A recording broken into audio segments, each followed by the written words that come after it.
Hi everyone and welcome to Time Capsule. My guest tonight is the famous George Mendonsa, who is the famous kissing sailor, who appeared in Life magazine in 1945 kissing Greta Fredman, a Navy nurse on Times Square in New York City.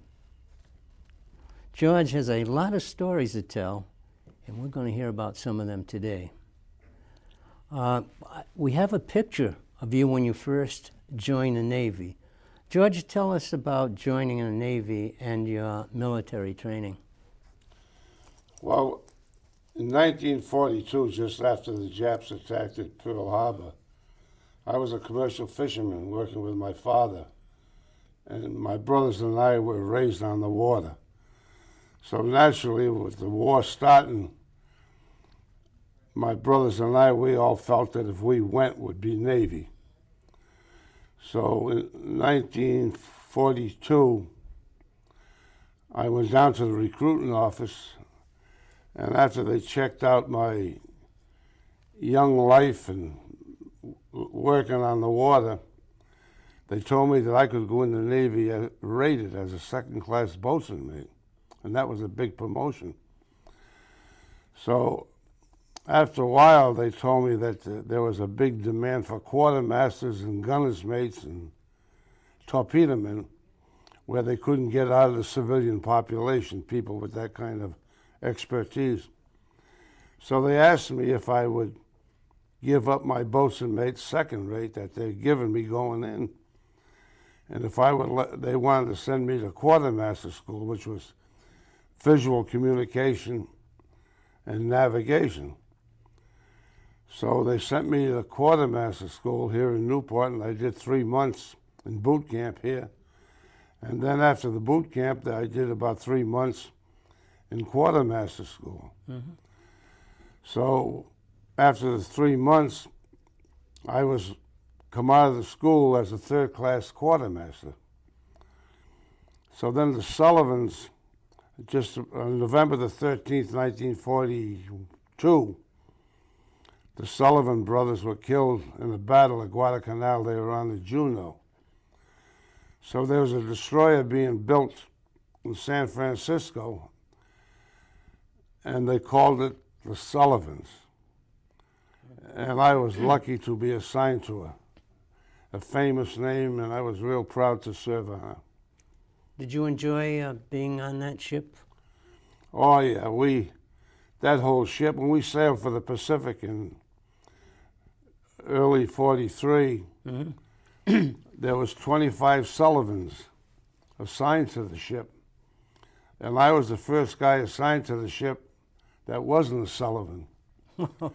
So when I came aboard, they wanted to know what they're doing sending a Portuguese onto the Sullivans. And I said, because all you Irishmen, they wanted to make sure that they have a Portuguese aboard to navigate and bring her back.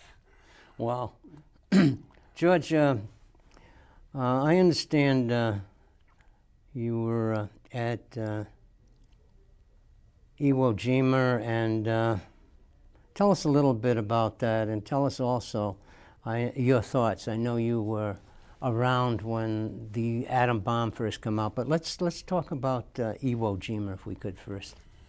Yeah, well, the Sullivans was assigned to Halsey's carrier group, and that was the powerhouse out there.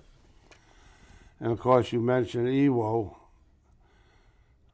I think Iwo was probably our second or third operation in combat out there. And I remember the 4th of July of 44, we went up to Iwo and we bombed the hell out of it. And the Sullivans, my ship, we were assigned to the target area on the airfield. And of course, the big battleships, they were outside of us. They were shooting at Suribachi. Mm-hmm. And the purpose of hitting Iwo was to try to draw gunfire back from the Japanese so that the United States Navy could pinpoint their guns and blow them out, so the Japanese never returned fire. So the Sullivans, we were hitting the target, the airfield, And on the airfield, there was about 15 planes, Jap planes. And of course, none of them took off because they could see the opposition out there was too tough. I see. So those 15 planes that my ship was assigned to, we blew up all the planes, and there was a hell of a fire. The planes were all burning. And then about 8 months after, we'd go up there to soften up before an invasion. I see. So about 8 months after that softening up period of hitting Iwo was on February the 19th of 45 that the invasion started on Iwo. So that was our second trip to Iwo. And even during the invasion period, we never got any return fire. Actually, it was easy for the Navy. Of course, the guys going ashore, Got all the fire, I guess. they had it a little tougher than we did.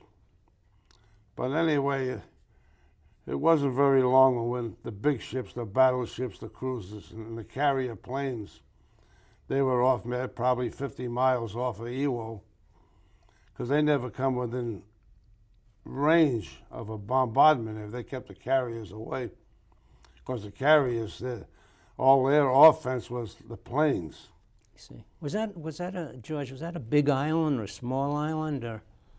No, I'd say Iwo, compared to what we have here in Rhode Island, I'd say Iwo was probably about the size of Jamestown.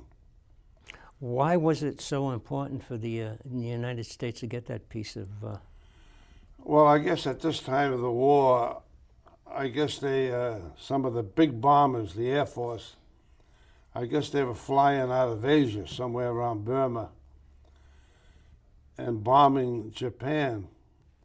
And I guess the top brass felt that, and flying out of Saipan and Tinian, the big bombers were flying up to Japan. And I guess a lot of the big bombers were coming back damaged. And I guess they felt by Iwo being about halfway on their trip, they could save a lot of those big bombers that were coming back damaged. So I guess that was the reason for that they wanted Iwo. What were your thoughts, Judge, when you saw all that damage and destruction on Iwo Jima? What were your thoughts? Oh, we were happy. We were happy. We had no sympathy. So let's say my age group in this country, I'd say that our age group wanted to get even. Yeah. And we knew that, we hoped that the jet planes would come out because we clobbered them. And we knew that we'd never get back to the States until we wiped them all out. I see.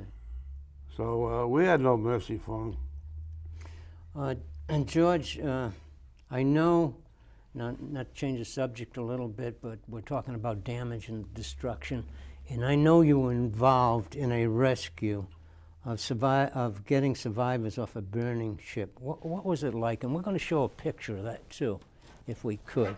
So I'm going to take this and put this down there. Well, the carriers in Task Force 38 and 58, the carriers was the main target of the Japanese planes. And of course, we had a big circle of destroyers around the carriers. Mm-hmm. And there was 18 destroyers in the circle. So the jet planes had to come through the fire of the destroyers to get to the carriers. The carriers would be in the middle of us. So the Japs weren't interested in the destroyers. Their main target was the carriers. So the Bunker Hill, all the carriers, we had 16 carriers with us in this force. It was enormous. Well, before sunrise every day, the carrier crews would get about 80 and 90 planes ready to launch at sunrise. So at sunrise, they'd be all loaded up with fuel and bombs, and off they'd go. Mm-hmm. Well, in a couple of hours, probably 2 or 3 hours, they'd return back after their airstrike. And of course, the first thing those crews did, those crews worked on those carriers. So they rearmed all them planes and refueled them. and they're running around up on that deck. We could see them guys were working. Well, just about that time when they're getting prepared to launch the second strike of the day, on the Bunker Hill, 2 kamikazes crashed into those planes on the flight deck. Is that the picture we're seeing now? That's the picture of the Bunker Hill. Uh-huh. Well, the planes all start blowing up on deck of the Bunker Hill. And I didn't know how much fuel those planes carried, but all them planes exploding and burning. The whole flight deck of the Bunker Hill was aflames. Whoa. So the skipper of the Bunker Hill, what he did, he come around to the right in a big circle. And those big ships, when they're coming around like that, they lay over a little bit. So the skipper was bringing the Bunker Hill around and putting a pitch on the flight deck so all that fuel on deck would run off the flight deck and go overboard. I see. So from the flight deck down to the water was 84 feet on those carriers. And all them men that were trapped along that port side of the Bunker Hill, trapped in the flames, well, they had to jump off. And we was ordered to go alongside the Bunker Hill, so we got alongside the port side. As a matter of fact, I was the helmsman. That's why I'm aware of everything that took place. I was a quartermaster. So we come alongside the port side, and when those guys that were in trouble saw us there, they started jumping. Well, we were in the middle of probably, I don't know, 150, 200 men in the water. There were flames all around? No, the flame, from the flight deck down to the water where the skipper had that ship laying over, Yeah. there was just like a curtain of flames. Wow. From the flight deck to the water, and the flight deck was 84 feet. Whoa. And under the flight deck, they had like ropes hanging down from under the flight deck, overboard like. Well, in the case, the problem like they were having, those men would grab them ropes and give them a yank and part the little strings. And those men, there'd probably be, I don't know, there'd probably 40, 50 ropes hanging down off the carrier, down to the water. And those guys would lower themselves down on them ropes. And probably hanging on one rope, there'd probably be 10 or 15 men lowering themselves down. And all of a sudden, a guy would get on top, and maybe he was injured or weak. But we could see him slide right down that rope and peel them guys right off under him. Wow. So it was tough. I noticed, too, that you had to keep a log of all the people that you brought on board. Yeah. And when you saw those guys that, you know, your fellow Navy men all burnt, and it must have really hit you. Well, later in the day, we met with the hospital ship. The Bountiful was the name of the hospital ship, and so did the Bunker Hill. And I've got pictures at home where we're putting the wounded on the hospital ship. And as we're transferring them across, the nurses on the hospital ship are going right to work on these guys. And we're steaming alongside the Bunker Hill. We're moving. That's 12 knots. Wow. And you keep the ships away from one another. And I'm trying to steering them ships in with all them men going across you. I sweat and nervous too. I bet you did.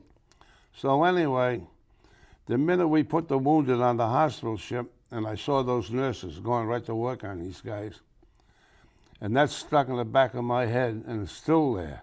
That gave you a lasting What impression. What I saw those nurses do to those men. As a matter of fact, back in Times Square, probably 6 or 8 months after the Bunker Hill got hit, when I saw the nurse in Times Square, and when I grabbed that nurse, I honestly, of course, we've been celebrating the war ending, and I had quite a few drinks and the whole bit. But anyway, when I grabbed that nurse, it was because I had a soft spot for nurses. I honestly believe that. And I believe today that if that girl did not have a nurse's uniform on, that I never would have grabbed her. Wow. We're going to get back to that because this is a pretty interesting story.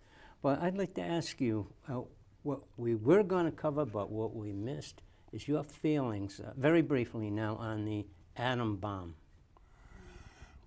Well, it was in August. I think August the 8th they dropped the bomb.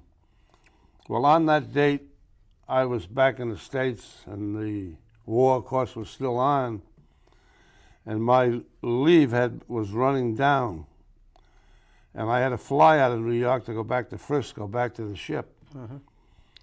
So I stopped in New York to a girl I met in Newport. So I stopped there to see her for a couple of days, and it so happened that August the 14th was, I was late that night, I was scheduled to fly out, and it so happened that was VJ Day. That's when the war ended. Wow. So the girl and I were in Times Square. Well, we're going to... I know. We're going to cover that in a little while, but your reaction to the atom bomb was that it was good and it was bad, right? It was good that because the war is finally over?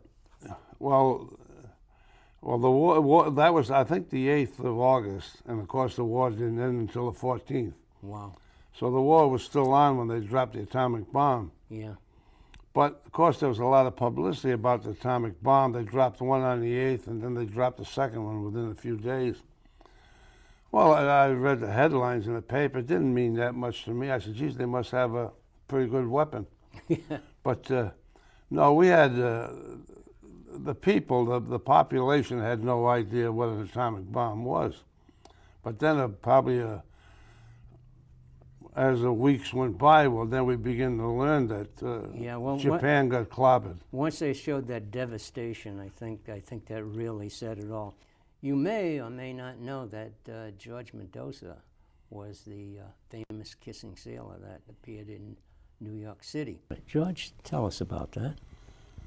Well, in 1945, the war was still on. We came back to the States, and I come home, 38 days leave, and my younger sister had gotten married, so I met the brother-in-law for the first time, and he was a Navy man. So after a few days, he informs me that his parents are coming from Long Island to visit him here in Newport. So I met his parents when they got here, and the parents brought their niece with them. So the niece is 21 years old and blonde and beautiful, and I turned on all my charm. But and you have a lot of it. So after a week in Newport, they went back to New York, and I kept in touch with the niece. So when my leave was running out, I went a couple of days earlier, and I met the niece in New York. And her and I were in Radio City Music Hall on August the 14th. And halfway through the show, they stopped the show, and they said, the war's over. The Japs have surrendered. Wow. So Radio City emptied out, and we come down into Times Square. And we hit Child's Bar. And the booze was flying. The bartender put all the glasses up on the bar. And he grabbed the bottle and poured. And whatever he poured, that's what you drank. So after a while, we went down into Times Square, and I saw the nurse approaching.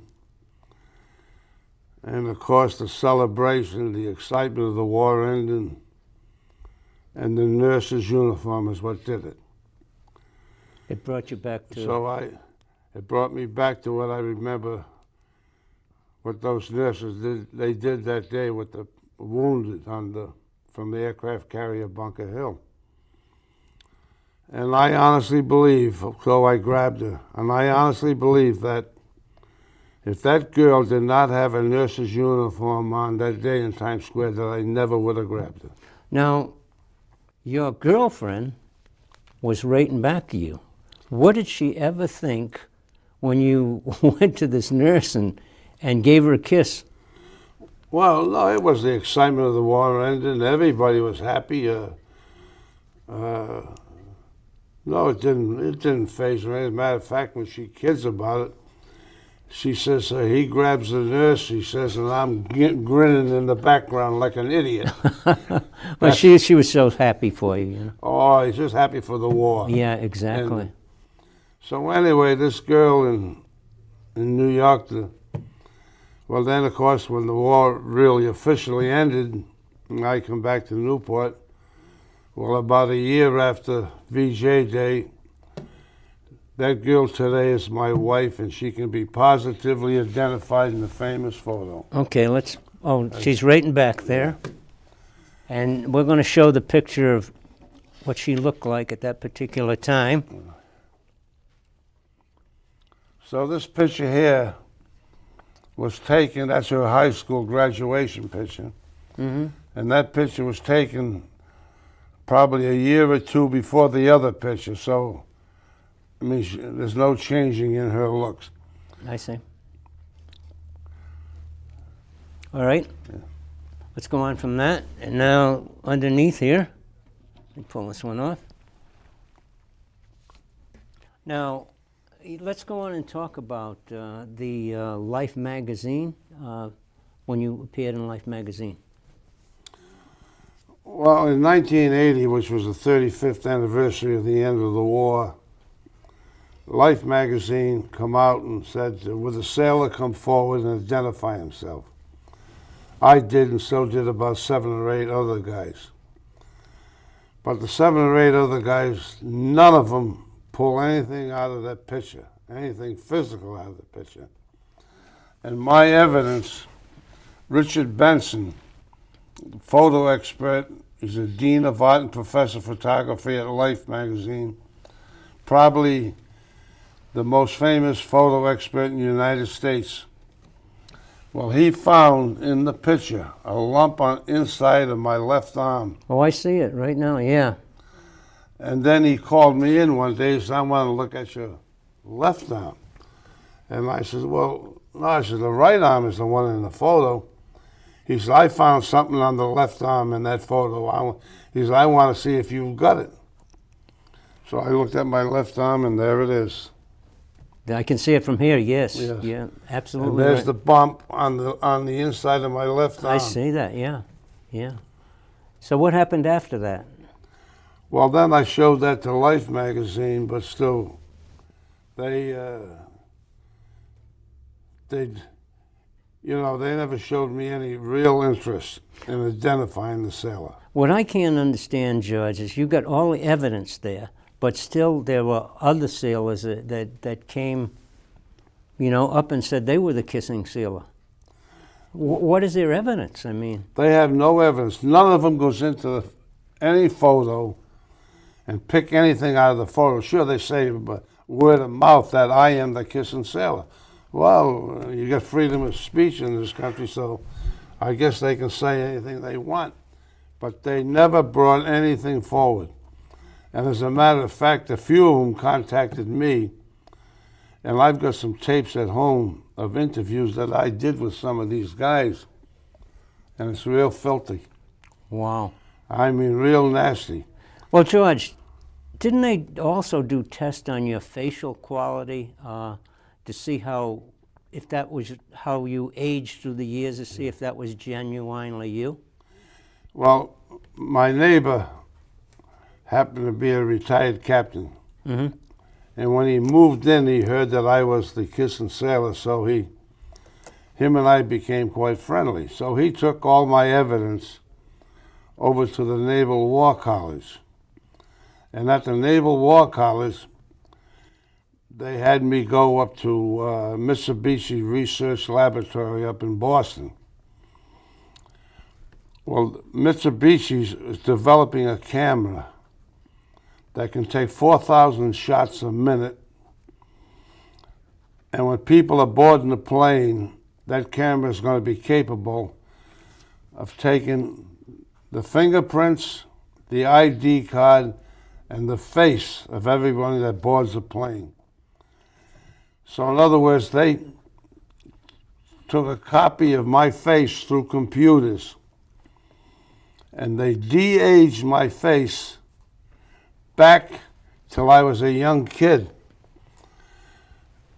And I'm telling you, they told me what I looked like when I was a young kid, 15 years old. Boy, that's wonderful. And I also know, and you also told me about the United States Post Office doing a stamp on you.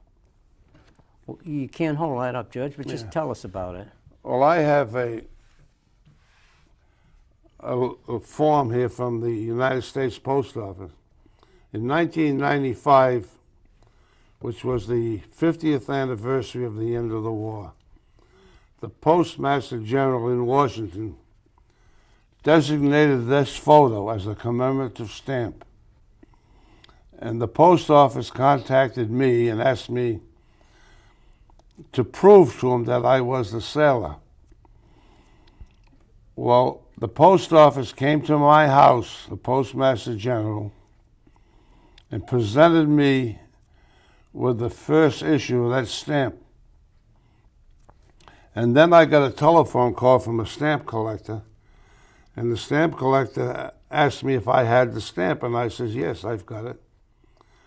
And he says, well, what you should do is autograph it. And I says, I'm not going to autograph that stamp. And I says, well, why should I autograph it? So the stamp collector says, you know, you are only the second person in the history of the United States that was still alive that was given a commemorative stamp. So if you autograph it, you'll have the only autograph stamp forever. So I said, well, maybe someday somebody will come along and be presented with a stamp and autograph it. He says, yes, but even if they want to make a commemorative stamp for the President of the United States, he's got to be dead for 6 years before he can get a stamp in his honor. I didn't know that. Wow. So I've got the stamp. Wow.